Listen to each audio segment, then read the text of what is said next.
you rasa susah turun berat, cepat penat, craving tinggi, it might not be because of you, tapi sebenarnya kemungkinan besar sebabkan PCOS.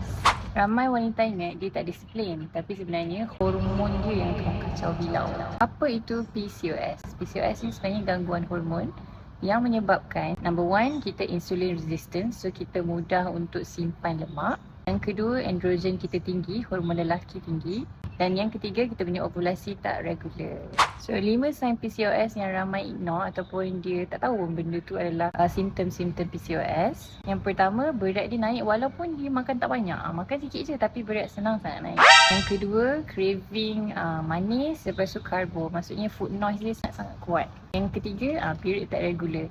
Sometimes 2 bulan sekali, 3 bulan sekali, setahun sekali pun ada juga. Yang keempat, jawline punya jerawat. Banyak keluar dekat area jawline. And then yang kelima, letih walaupun dah cukup tidur. Jadinya ni sebenarnya bukannya malas, tapi sebenarnya hormon kita is out of balance.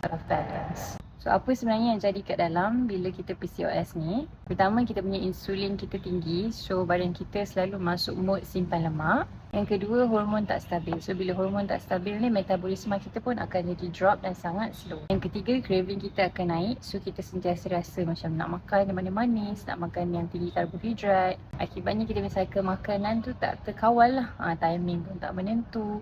Lepas tu kadang tengah malam pun craving. Sebab tu diet biasa memang tak jalan. So kat sini, you don't fix PCOS with starving. Tak boleh biar badan kita berlapar.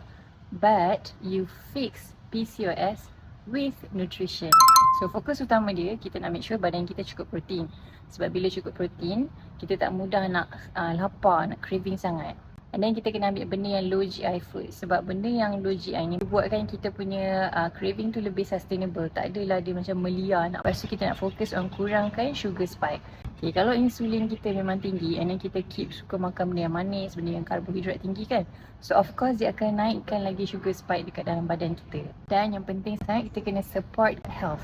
Focus on gut health. Detox ke makanan-makanan yang tinggi fiber. Sebab kita punya gut ni sebenarnya adalah kita punya second brain. Nak tahu macam mana program Herbalife boleh bantu untuk anda yang sedang PCOS? Comment part 2.